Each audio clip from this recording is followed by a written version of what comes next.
Saudara sekalian, hidup itu harus menghasilkan buah. Inilah yang dikehendaki oleh Allah Bapa kita di dalam setiap kita. Kita telah belajar tentang buah roh ya. Selama hampir 2 minggu ini kita telah belajar bagaimana buah roh itu, apa yang harus kita lakukan. Semuanya kita telah belajar. Dan hari ini saya akan menyimpulkan semuanya. Saya akan menyampaikan bagaimana hidup ini sehingga buah itu nyata, buah itu muncul di dalam kehidupan kita. Saudara sekalian yang diberkati oleh Tuhan, kita ini ada di dunia bukan karena kebetulan, tiba-tiba saja, enggak saudara sekalian. Tetapi kita ini ada di dunia karena kita ini diciptakan oleh Tuhan. Dan Tuhan itu menciptakan kita dengan satu tujuan, saudara sekalian. Tuhan mengatakan kepada Nabi Yeremia, di dalam Yeremia pasalnya yang pertama ayatnya yang kelima, ini yang dikatakan Tuhan kepada Nabi Yeremia. Sebelum aku membentuk engkau dalam rahim ibumu, aku telah mengenal engkau. Sebelum engkau keluar dari kandungan, aku telah menguduskan engkau. Aku telah menetapkan engkau menjadi nabi bagi bangsa-bangsa. Saudara sekalian yang diberkati oleh Tuhan, hal yang sama juga itulah yang dikehendaki oleh Tuhan. Hal yang sama juga berlaku bagi kita, bahwa Tuhan itu menciptakan kita dengan tujuan. Apa tujuannya saudara sekalian? Adalah supaya kehidupan kita ini menghasilkan buah.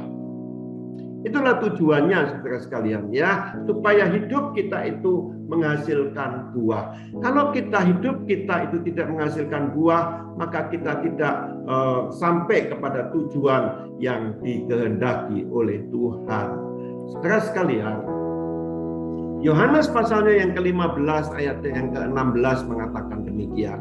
Bukan kamu yang memilih aku, tetapi akulah yang memilih kamu. Dan aku telah menetapkan kamu supaya kamu pergi dan menghasilkan buah. Saudara sekalian, menghasilkan buah itu tidak otomatis. Karena kita itu percaya kepada Tuhan, karena kita itu menyatakan bahwa Tuhan adalah juru selamat kita, ya, tidak otomatis karena itu kita menghasilkan buah. Tetapi dibutuhkan kerjasama antara kita dengan Tuhan. Dibutuhkan kemauan daripada kita, keinginan daripada kita untuk kita itu bisa menghasilkan buah. Tuhan, saudara sekalian, ketika menciptakan manusia, ketika menciptakan kita, Tuhan juga memberikan potensi, memberikan benih, supaya setiap manusia itu bisa menghasilkan buah. Dan yang perlu adalah bahwa kita itu harus menjaga, kita itu harus memelihara. Nah, potensi ini baru bisa berkembang, saudara sekalian, ketika ada kuasa di dalam diri kita, ya, yang memungkinkan Roh Kudus yang ada di dalam diri kita, yang memungkinkan buah itu keluar. Perlu disiplin pribadi kita untuk kita bisa menghasilkan buah. Kalau kita cuma ngomong bahwa aku percaya kepada Tuhan, titik sampai di situ saja, dan kita tidak melakukan apa-apa. Kita berharap bahwa dengan hanya percaya saja maka buah itu akan keluar. Maka buah itu tidak akan pernah nyata di dalam kehidupan kita. Benih memang ada, potensi memang ada, tetapi tidak pernah keluar buahnya. Saudara sekalian yang diberkati oleh Tuhan, mengapa kita harus mengeluarkan buah? Yang pertama saudara sekalian, karena mengeluarkan buah itu, karena berbuah itu menyenangkan Tuhan. Saya berkali-kali mengatakan ini di mimbar, di gereja saudara sekalian, bahwa menghasilkan buah itu menyenangkan hati Tuhan. Ya, Yohanes 15 ayatnya yang ke-8, dalam hal inilah Bapakku dipermuliakan, yaitu jika kamu berbuah banyak. Saudara sekalian, Kenapa saudara sekalian, seperti Bang Parlin katakan bahwa buah roh itulah karakter Tuhan, itulah sifat Tuhan. Dan kalau anak-anaknya saudara sekalian berbuah, menghasilkan, saudara sekalian menyata di dalam kehidupannya ada buah roh itu, maka itu akan membuat dia mirip dengan bapaknya. Bapak siapa yang tidak senang ketika anaknya itu mirip dengan dia? Tuhan Allah juga ingin melihat bahwa anak-anaknya itu sama seperti dia. Anak-anaknya itu mirip akan dia. Dan itu ditandai oleh apa? Ditandai oleh buah roh yang ada di dalam kehidupan kita. Menghasilkan buah itu menyenangkan hati Tuhan. Yang kedua saudara sekalian, itu adalah tanda. Menghasilkan buah itu adalah tanda bahwa kita ini muridnya Kristus. Ya, ayat Tuhan mengatakan, ayat firman Tuhan dalam Yohanes 15 ayat yang ke-8 tadi, dan dengan demikian kamu adalah murid-muridku, kata Tuhan Yesus. Saudara sekalian, kapan kita ini disebut sebagai murid Kristus, saudara sekalian, ya? Kapan orang percaya disebut Kristen di Antioquia, saudara sekalian? Adalah ketika orang-orang Antioquia melihat bahwa ada kemiripan antara orang Kristen, antara pengikut Kristus dengan Kristus sendiri. Makanya disebut Kristen. Nah, kita ini disebut murid Kristus itu tandanya bukan karena kita pinter khotbah, tapi tandanya adalah ketika kita ada buah yang nyata di dalam kehidupan kita. Kalau orang Kristen tidak menghasilkan buah, tidak ada nyata buah roh di dalam kehidupannya, bagaimana orang Kristen itu bisa disebut murid Kristus? Tidak ada, saudara sekalian. Kalau nggak punya kasih, nggak punya kesabaran, nggak punya kesetiaan, nggak bisa nggak bisa mengendalikan diri, bagaimana seorang Kristen bisa disebut sebagai murid Kristus? Murid Kristus itu ya mesti nyata. Nah, buah roh itulah tandanya. Ketiga, kenapa kita mesti menghasilkan buah? Karena Tuhan ingin bahwa kita berbuah banyak. Bukan cuma sekedar berbuah saja, tetapi Tuhan ingin kita itu berbuah banyak. Makin banyak saudara sekalian, buah roh itu makin nyata di dalam kehidupan kita. Makin kita itu serupa dengan Kristus. Kalau kita tidak berbuah, kita tidak serupa dengan Kristus. Makin kita berbuah banyak, makin kita serupa dengan Kristus. Dengan kata lain, saudara sekalian, Yohanes 15 ayatnya yang ke-16 mengatakan, bukan kamu yang memilih aku, ya, tetapi akulah yang memilih kamu. Jadi kalau kita ada di dalam persekutuan, di dalam doa pagi ini, itu semata-mata adalah karena Tuhan yang telah memilih kita. Dan kalau Tuhan memilih kita itu ada tujuannya, saudara sekalian. Dan aku telah menetapkan kamu supaya kamu pergi dan menghasilkan buah. Dengan kata lain, saudara sekalian, inilah tujuannya kita itu diselamatkan oleh Tuhan. Kalau engkau diselamatkan oleh Tuhan, itu tujuannya adalah supaya engkau menghasilkan buah. Karena hanya demikianlah dengan engkau menghasilkan buah, maka orang akan tertarik mengikut kepada Tuhan. Coba saudara bayangkan ya, kalau kita orang Kristen ini ya, menginjil, tetapi cuman sekedar menginjil, tapi nggak kelihatan buahnya itu. Apakah ada orang yang bisa percaya kepada Tuhan dengan cara demikian? Tetapi sekiranya ya engkau nggak pinter khotbah, engkau nggak pinter ngomong, saudara sekalian, tetapi hidupmu itu sungguh-sungguh dilihat oleh orang, ada buah roh yang nyata di dalam kehidupanmu, maka tanpa engkau ngomong, tanpa engkau mengajak, orang lain akan kepingin tahu kok bisa ya orang itu seperti itu. Orang lain akan menjadi percaya kepada Tuhan. Kenapa? Karena dari dalam hidupmu ada buah yang nyata. Oleh sebab itu penting sekali ya, jangan kita itu mengejar saudara sekalian, kepopuleran, ketenaran, talenta-talenta, itu semuanya baik untuk memperlengkapi kita. Karunia-karunia rohani itu semuanya baik untuk memperlengkapi kita.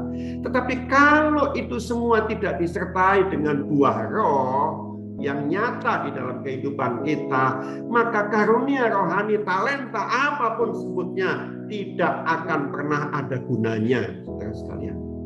Tidak akan ada gunanya.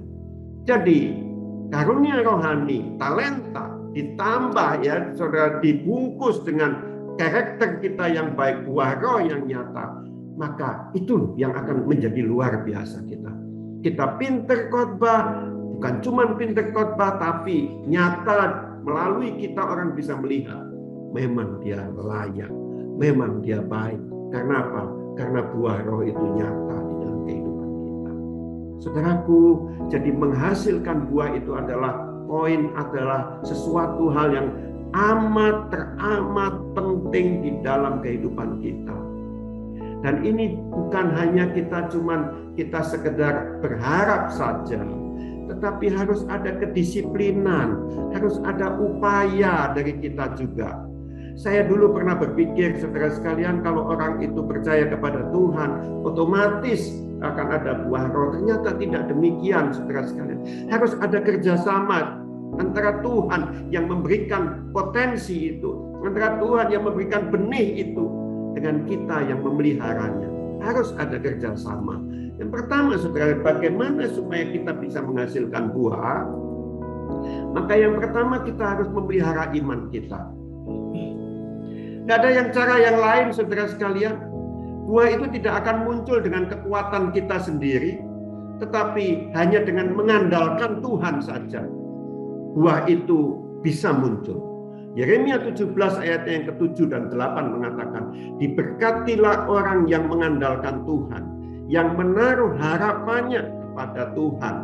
Ia akan seperti pohon yang ditanam di tepi air, yang merambatkan akar-akarnya ke tepi batang air, dan yang tidak mengalami datangnya panas terik, yang daunnya tetap hijau, yang tidak khawatir dalam tahun kering, dan yang tidak berhenti menghasilkan buah. Saudara sekalian, menghasilkan buah itu gak cukup dengan kekuatan kita sendiri. Kita berusaha mengandalkan kekuatan kita sendiri nggak cukup. Paulus itu sudah mengatakan juga yang sama. Aku ingin berbuat baik, tetapi bukan yang baik yang aku lakukan, tetapi yang jahat yang aku lakukan.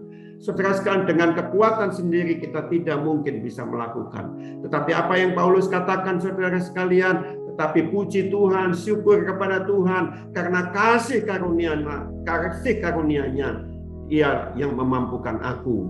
Saudara sekalian yang diberkati oleh Tuhan, jadi andalkan Tuhan. Engkau berharap, engkau ingin melakukan yang terbaik, andalkan Tuhan, minta Tuhan memberikan kekuatan kepadamu.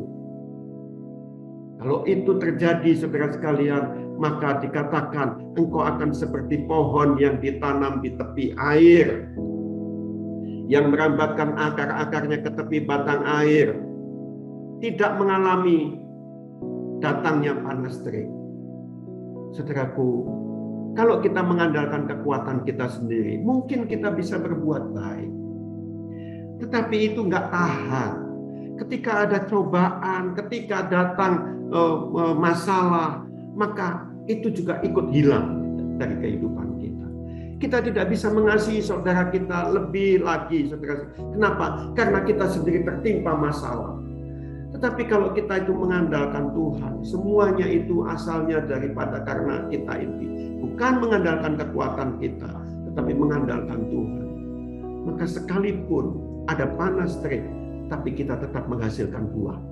Tidak pernah berhenti menghasilkan buah. Saudara sekalian, camkan ini. Mazmur 1 ayatnya yang kedua dan ketiga mengatakan juga, dan yang kesukaannya ialah Taurat Tuhan, dan yang merenungkan Taurat itu siang dan malam. Ia seperti pohon yang ditanam di tepi aliran air, yang menghasilkan buahnya pada musimnya, dan yang tidak layu daunnya, apa saja yang diperbuatnya berhasil. Saudara sekalian, kita mesti nempel kepada Tuhan. Kita mesti belajar firman Tuhan, merenungkan firman Tuhan. Kita suka dengan firman Tuhan, melakukan firman Tuhan. Dan kalau itu kita lakukan, ayat ini mengatakan, dia akan menghasilkan buahnya pada musimnya, tidak layu daunnya. Apa saja yang diperbuatnya berhasil. Nyatakan melalui hidupmu, orang lain tertarik kepada Tuhan. Karena dari dalam hidupmu, orang lain melihat ada buah-buah yang banyak. Saudara sekalian yang diberkati oleh Tuhan, Kolose pasalnya yang kedua, ayatnya yang ke-6 dan ke-7 juga mengatakan, kamu telah menerima Kristus Yesus, Tuhan kita. Karena itu hendaklah hidupmu tetap di dalam Dia. Jangan pernah bergeser, tapi tinggallah tetap di dalam Dia. Ya, jangan engkau meninggalkan persekutuanmu dengan Tuhan, tetapi tetap tinggal di dalam Dia. Saudara sekalian, hendaklah kamu berakar di dalam Dia dan dibangun di atas Dia. Saudara sekalian, makin kita erat hubungan kita dengan Tuhan lewat persekutuan kita, ya saudara sekalian, lewat pelayanan kita dibangun di atas Dia. Pelayanan kita itu harus didasarkan karena kita ini percaya kepada Tuhan, haruslah didasarkan kepada mengandalkan Tuhan saja. Hendaklah kamu bertambah teguh dalam iman yang diajarkan kepadamu, dan hendaklah hatimu melimpah dengan syukur. Saudaraku, oleh sebab itu, inilah kalau kita pelihara iman kita, maka buah itu akan menjadi nyata di dalam kehidupan kita. Yang kedua, saudara sekalian, kita juga untuk bisa buah itu keluar, kita harus menyingkirkan segala yang merintangi. Ya, segala hal yang bisa merintangi buah itu tidak keluar dari kehidupan kita, kita mesti singkirkan. Saudara sekalian, benih yang ditanam oleh Tuhan di dalam diri kita harus kita jaga, harus kita pelihara. Kalau benih yang Tuhan berikan kepada kita itu kita tidak pelihara, kita tidak jaga, firman Tuhan mengatakan bisa dimakan burung, ya, makan burung, dan kita nggak bisa mengeluarkan buah, benihnya hilang, saudara sekalian. Halaman kita kalau nggak dijaga, saudara sekalian, yang tumbuh bukan bunga mawar. Nggak ada halaman nggak dibiarin, digeletakin, nggak kena dirawat, terus tumbuh bunga-bunga yang indah-indah, nggak ada itu. Kalau halaman kita nggak dijaga, nggak dirawat, yang tumbuh pasti semak belukar, bukan bunga-bunga yang indah. Saudara sekalian, hati kita ini adalah tempat di mana firman Tuhan itu ditaburkan. Oleh sebab itu, kita mesti jaga hati kita. Bukankah berkali-kali kita juga sudah mengatakan bahwa jagalah hatimu dengan penuh kewaspadaan, karena dari situlah terpancar kehidupan. Jadi mesti dijaga benar-benar, ya. Hati kita ini mesti dijaga. Pergaulan kita juga mesti dijaga. Kita dengar firman Tuhan, misalnya ya, pagi ini kita dengar firman Tuhan, tapi kita nggak jaga hati kita. Ketika kita dengar, kita amin. Ketika kita dengar, kita terbakar hati kita. Ketika kita mendengar firman Tuhan, kita rasanya ingin melakukan, ingin sungguh-sungguh bisa melakukannya, sehingga berbuah, sehingga muncul buah itu. Tetapi saudara sekalian, keluar, sudah nggak lagi dengar firman Tuhan, keluar, bergaul dengan orang-orang yang keliru, ya, bergaul dengan teman-teman yang salah, saudara sekalian. Ingat firman Tuhan yang telah kita dengar tadi? Nggak ingat, saudara sekalian, lupa. Karena apa? Karena kita nggak jaga benar-benar hati kita. Keluar dari ruangan gereja, dengar firman Tuhan yang luar biasa. Tetapi begitu keluar, saudara sekalian, kita nggak jaga hati kita. Oh, ada orang ngomongin kita sedikit saja. Wah, kita sudah marah. Marah, ingat firman Tuhan? Lupa, saudara sekalian. Ada banyak hal yang kita mesti jaga di dalam kehidupan kita. Ya, jaga hati kita. Jaga dari keserakahan. Jaga dari kekhawatiran. Karena itu semua adalah berpotensi untuk mematikan, berpotensi untuk menghalang-halangi. Sehingga buah itu tidak bisa keluar dari kehidupan kita. Yang ketiga, saudara sekalian, kalau kita ingin berbuah, maka kita harus bekerja sama dengan Tuhan. Sekali lagi, menghasilkan buah itu tidak bisa dengan kekuatan kita sendiri. Perlu kerjasama dengan Tuhan. Ada banyak kali, saudara sekalian, Tuhan membentuk kita itu melalui masalah-masalah kehidupan kita. Ada masalah dan Tuhan mengizinkan masalah itu kita lalui dengan satu tujuan untuk membentuk kita. Ya, saya sudah pernah cerita, saudara sekalian, kalau engkau ingin menghasilkan buah atau bunga yang bagus, maka perlu dirawat, perlu di pruning, perlu dipotong, ya, saudara sekalian. Kalau enggak, maka bunga mawar juga tidak akan muncul dengan indah, besar, enggak bisa, saudara sekalian. Perlu itu, dan Tuhan memakai masalah ini sebagai alat untuk mempruning kita, untuk merawat kita, untuk membersihkan kita. Oleh sebab itu, ketika ada masalah-masalah di dalam kehidupan, bekerjasamalah dengan Tuhan. Berserahlah kepada Tuhan. Jangan ketika ada masalah engkau berontak, engkau protes, ya, engkau marah-marah, saudara sekalian, engkau lari dari masalahmu, maka itu tidak akan pernah membentuk engkau.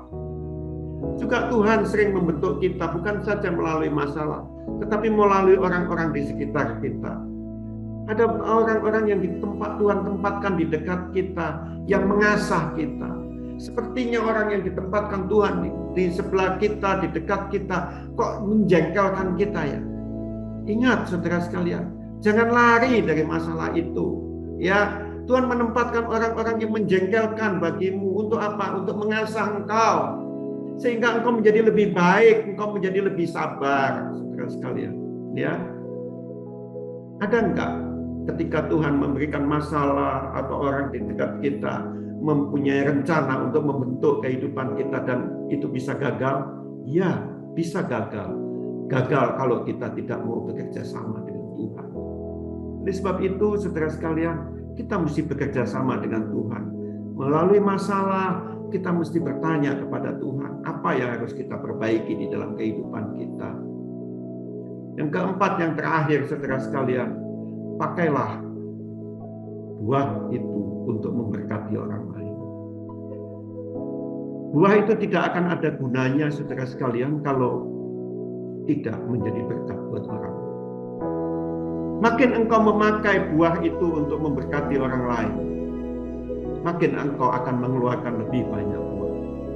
Makin engkau diberkati oleh Tuhan dengan banyak buah.